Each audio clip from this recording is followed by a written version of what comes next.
Most students study for GCSE science completely backwards. They open the textbook, write pages of notes, highlight everything, and then maybe try a couple of questions. If you want grade 9s, you have to stop that immediately. In this video, I'm going to show you the reverse revision method. It's the exact revision method that I'd use if I was saying my exams again to get grade 9s in biology, chemistry, and physics. The first principle is this: never revise content you haven't been tested on yet. When you start writing notes, you might be wasting time on things you already knew. Instead of that, we're going to try and expose your gaps first. Step 1 is the part that feels tedious, it feels a bit scary, but honestly, it's the fastest way to learn. Before I open a revision guide, I open Physics Maths Tutor or Save My Exams or something like that to pick some topic questions. I then pick, a specific topic, for example, electrolysis in chemistry, and I'd spend around 20 minutes doing the question, even if I feel unprepared, even if I feel like I'm gonna get no marks at all. Why?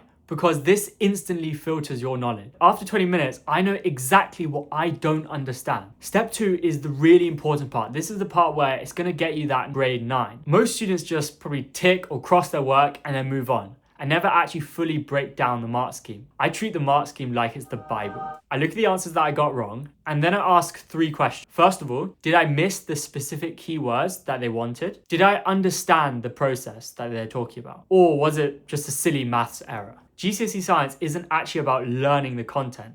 It's about saying what the examiner wants to hear. If the mark scheme says delocalized electrons, and you say moving electron, you'll lose that mark. Learn the mark scheme, stop learning the textbook. Only now, after I've finished all the questions and analyzed the mark scheme, do I start to make notes. And I try to keep them concise and minimal. First of all, I open the specification. That's also known as the syllabus. You can find that for all the courses. It'll be on their website. And I write short bullet points in language that I understand for each little bit of the spec that I didn't get. If you don't know what specification point your topic you just practiced is, you can ask your teacher or ask ChatGPT. They'll definitely be able to help you to find out where exactly that is. And if I truly do not understand what they're talking about, then that's where I go onto YouTube and I start watching some videos explaining that specific gap to me. But I only watch those 3 minutes that I need to fix that specific gap to save me even more time. Now here's the real secret.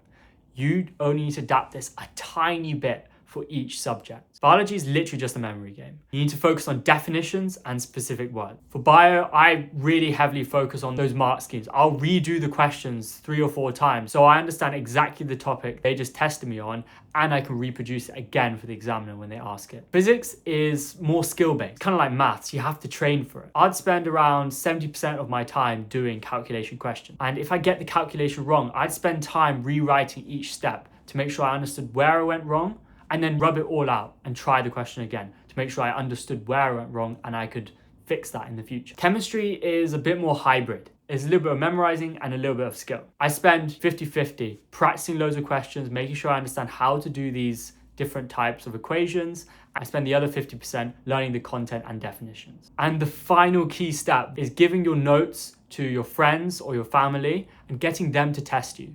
So they just literally need to read out your notes and say, for example, this keyword, can you tell me the definition for that? When you write, you kind of trick yourself to knowing it. But when other people test you, they make sure you know exactly what you wrote down. So the system is pretty simple. First of all, questions first. Expose those gaps that you have in your knowledge. Step 2, mark scheme analysis. Learn those keywords. Step 3, fill the gaps with specification-based notes. Step 4, repeat. If you stop revising blindly and let the questions lead you to where you need to revise, the exams become and predictable exams are easy to beat. Go on, start with one topic today.